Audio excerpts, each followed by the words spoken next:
everyone, today is 5th of August. Today I want to explain tissue. Class, bring out your book and notebook. Biology chapter 3 tissue. What is tissue? Tissue जानने से पहले आपको previous knowledge के बारे में थोड़ा सा पता होना चाहिए. इससे पहले मैंने आपको स्टार्टिंग में चैप्टर कराया था the fundamental unit of life. तो क्या होती है हमारी फंडामेंटल यूनिट ऑफ लाइफ? हमारी लाइफ के लिए सबसे ज़्यादा ज़रूरी चीज़ क्या होती है? सेल. जैसे कि मैंने आपको बताया 2 टाइप्स के ऑर्गेनिज्म होते हैं, यूनिसेलुलर और मल्टी सेलुलर. हमारी जो बॉडी होती है वो किस चीज़ की बनी होती है? वो सेल की बनी होती है. हमारी बॉडी की जो सबसे छोटी यूनिट होती है जो कि बहुत ज़रूरी होती है वो होती है सेल. ठीक है. Our earth is inhabited by different kind of living organism. जैसे कि आप सभी को पता है हमारी जो अर्थ है वहाँ पर डिफरेंट टाइप के ऑर्गेनिज्म पाए जाते हैं. ठीक है. उसमें से कुछ कैसे होते हैं? Who look very different from each other. सभी एक दूसरे से क्या होते हैं? डिफरेंट होते हैं. This living organism are unicellular, multicellular, plant, fungus, animals. ठीक है. तो ये सब होते हैं. तो इन सभी की बॉडी किस चीज़ की बनी हुई होती है? सेल की बनी हुई होती है. ठीक है. The bodies of living organism are made up of microscopic unit called cell. तो उसको बोलते हैं सेल. अब बात आती है यहाँ पर टिश्यू. टिश्यू क्या होता है? टिश्यू होता है द ग्रुप ऑफ सेल. जब आप सेल्स को ग्रुप में डिवाइड करेंगे तो उसको क्या करेंगे? या ग्रुप में अरेंज करेंगे तो उसको बोलते हैं हम टिश्यू. क्योंकि हमारी लाइफ के लिए क्या ज़रूरी होता है? सेल ज़रूरी होता है. Now class we going to start. In this chapter, it has been described that all living organisms are made up of cell. जो भी आपने लिविंग ऑर्गेनिज्म देखे हैं like plants, animals, insects, ant, कोई भी छोटी से छोटी लिविंग ऑर्गेनिज्म वो क्या होते हैं? किस चीज़ से बनी होती है? उनकी बॉडी सेल से बनी होती है. Uh unicellular organism like amoeba, paramecium etcetera has a single cell in this body. इनकी जो बॉडी होती है वो किस चीज़ की बनी होती है? सिंगल सेल की. केवल इसमें 1 टाइप की ही सेल्स होती हैं. A single cell perform all basic life activities. For example digestion, metabolism, respiration, osmoregulations, excretion, all are done by the same cell. जैसे कि आप सभी को पता है हमारी बॉडी में जब हम खाना खाते हैं डाइजेस्ट होता है, फिर वो एक्सक्रीशन होता है ना. जो भी वेस्ट मटेरियल होता है वो पूरा बॉडी से निकल जाता है. रेस्पिरेशन होता है, हम सांस लेते हैं, ऑक्सीजन अंदर जाती है, कार्बन डाइऑक्साइड बाहर निकलती है. उसी तरीके से प्लांट्स में कार्बन डाइऑक्साइड अंदर जाती है और ऑक्सीजन बाहर निकलती है. तो ये सारा प्रोसेस कहाँ होता है? हमारी बॉडी के अंदर होता है. तो हमारी बॉडी के अंदर क्या होता है कि सभी जो भी एक्टिविटी होती हैं अलग अलग सेल जो होती हैं वो परफॉर्म करती है. बट जो यूनिसेलुलर ऑर्गेनिज्म होते हैं उसके अंदर एक ही टाइप की सेल में ये सारी एक्टिविटीज़ होती है. इसी के अपोजिट जो आपके मल्टी सेलुलर ऑर्गेनिज्म होते हैं उसमें आपका ग्रुप्स बने हुए होते हैं. ठीक है. In multicellular organism for example human beings they are million of cell. तो हमारी बॉडी के अंदर अलग अलग टाइप की सेल्स होती हैं. हमारी हेयर्स की अलग सेल्स होती हैं, हमारी नेल्स की अलग सेल होती हैं. ठीक है ना. तो most of this cells are specialised to carry out only a few function efficiently. तो हमारी बॉडी में अलग अलग वर्क के लिए आपके अलग अलग एक्टिविटीज़ के लिए अलग अलग सेल्स होते हैं. This function are taken up by different group of cell. तो उनको ना हम अलग अलग ग्रुप्स बना देते हैं.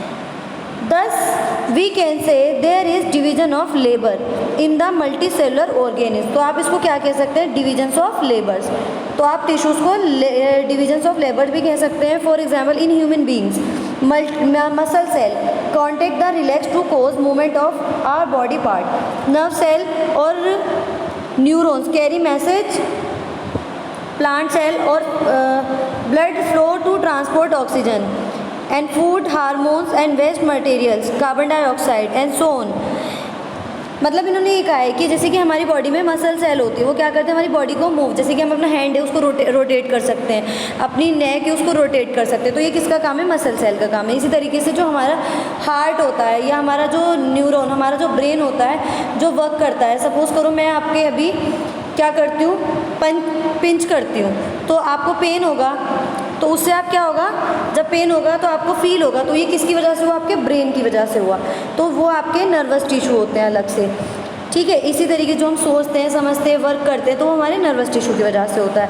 इसी तरीके से आपकी बॉडी में होते हैं hormones exchange.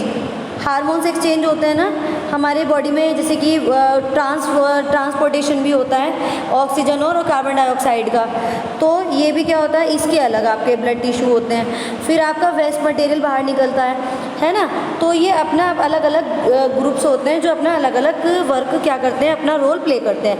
Likewise in plant cell of phloem conduct food. तो जैसे कि आपके जो प्लांट्स हैं, इसी तरीके से प्लांट्स में क्या होता है, फूड कंडक्ट करते हैं वो, leaves of the other plants in the plant. तो we can say that cells which specialise in a function. जैसे कि आपका प्लांट्स में फ्लोएम और जाइलम होता है, एक आपका वाटर को ट्रांसपोर्ट करता है और एक आपका फूड को ट्रांसपोर्ट करता है। इसी तरीके से are group together and the from the tissue, blood, phloem, muscles are all examples of tissue. तो आपकी क्या डेफिनेशन बनेगी, आप हेडिंग डालेंगे टिश्यू और आप लिखेंगे a group of cells similar in structure that work together to perform a particular function from a tissue. तो टिश्यू के अंदर क्या होता है, जो सेम स्ट्रक्चर वाली जो सेल्स होती है वो अपना ग्रुप बना लेते हैं, फिर वो पर्टिकुलर एक फंक्शन करते हैं, उसी को हम क्या कहते हैं, सेल कहते हैं। All cells tissue can common और origin, for example humans nervous tissue. जैसे कि ह्यूमन्स में नर्वस टिश्यू होते हैं, कहाँ पर होते हैं, ब्रेन्स में होते हैं, तो स्पाइनल कोड से अटैच्ड होते हैं, हैज़ नर्व सेल और न्यूरॉन, तो which are basically same structure of the function. तो इसका जो होता है सेम फंक्शन होता है। All nerve cell basically have a cell body और सोमा। तो इसमें क्या होता है, आपका सोमा होता है which has two type of branches, namely dendrites. इसके अंदर डेंट्रीज होता है, एक्सोन होता है, जो कि मैसेज को क्या करते हैं, हमारी बॉडीज़ तक पहुंचाते हैं और बॉडी के जो अलग अलग पार्ट होते हैं वहाँ तक पहुंचाते हैं। All neurons of nervous tissue originate from the same germinal layer cold ectoderm. तो इसके अंदर एक एक्टोडर्म होता है जो क्या करता है, अपना फंक्शन परफॉर्म करता है। इंपॉर्टेंट टिश्यू, ये हमारा इस टिश्यू की क्या इंपॉर्टेंस होती है, formation of tissue has bot about a division of labour in multicellular organism. बेटा ये नर्वस टिश्यू जो है आपका न्यूरॉन बहुत इंपॉर्टेंट है, 2 नंबर्स में इसका डायग्राम ज़रूर आता है, तो इसकी पिक्चर बनाएंगे, इसके बारे में इसका क्या लिखेंगे, इसके एग्जाम्पल, इसका डेफिनेशन लिखेंगे, ठीक है। इसकी हमारी बॉडी में बहुत ज़्यादा इंपॉर्टेंस होती है। क्या करता है, tissue become organise to from organs and organs into organ system.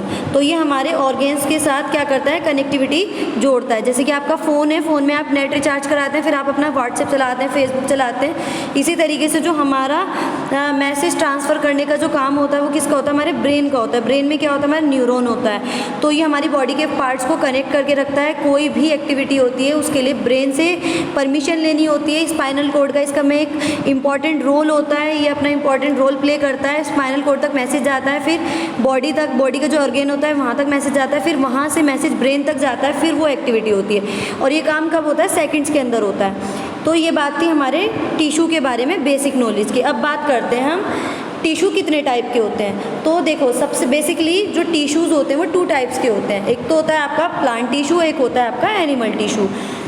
तो जैसे कि आपने भी देखा होगा जो प्लांट्स होते हैं उनकी जो एक्टिविटीज़ होती है वो अलग होती है ना। जो एनिमल्स होती है उनकी जो एक्टिविटीज़ होती है वो अलग होती है।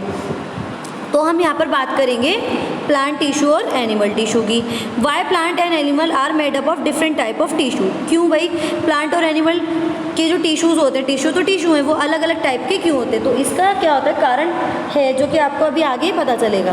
Plant are and animals are 2 different types of organism. दोनों ही लिविंग ऑर्गेनिज्म हैं, लेकिन दोनों में ही बहुत बड़ा अंतर होता है। जैसे कि प्लांट आर ऑटोट्रॉफिक ऑर्गेनिज्म, जो हमारे प्लांट होते हैं वो ऑटोट्रॉफिक होते हैं। क्यों भाई, क्यों कहा जाता है इसको ऑटोट्रॉफिक, क्योंकि ये अपना फूड खुद से प्रिपेयर करते हैं। So prepare their own food by photosynthesis. Photosynthesis के थ्रू ये अपना फूड बनाते हैं। क्या हम अपना फूड बना सकते हैं? नहीं, हमें पूरे तरीके से प्लांट्स के ऊपर अपने फूड के लिए क्या होते हैं, डिपेंड होते हैं। मोर एवर प्लांट्स आर स्टेशनरी और फिक्स्ड ऑर्गेनिज्म। जैसे कि अब हमें इधर से उधर जा सकते हैं, है ना, तो हमारे अंदर हमारी बॉडी में मूवमेंट हो सकती है। मूवमेंट आपके प्लांट्स में भी होती है, बट प्लांट्स क्या होते हैं, फिक्स्ड होते हैं, ठीक है, वो एक प्लेस से दूसरे प्लेस पर नहीं जा सकते। They do not have to move from place to place in the search of their food, वो खाने की तलाश में इधर से उधर नहीं जा सकते। Since they do not consume or need much energy, so most of the plant tissue are supportive, which cook and dead tissue। तो ये क्या होता है कि ये सपोर्टिव होते हैं, है ना, इनको अपना फूड खुद बनाना होता है। दे do not contain living protoplasm, और ये अपना प्रोटोप्लाज्म खुद से नहीं बना सकते। Animals on their other hand, जैसे कि आपके एनिमल्स होते हैं हेटेरोट्रॉफिक होते हैं, ये फूड के लिए सम एनिमल्स और मोस्टली ऑलमोस्ट प्लांट्स पर डिपेंड करते हैं। They have to move in search of food, food के लिए इधर से उधर जा सकते हैं। मे दे फाइंड शेल्टर, रहने के लिए इनको घर चाहिए। So they need more energy, इनको एनर्जी प्लांट्स के अकॉर्डिंग बहुत ज़्यादा चाहिए होती है compared to plant. Most of tissue they content are living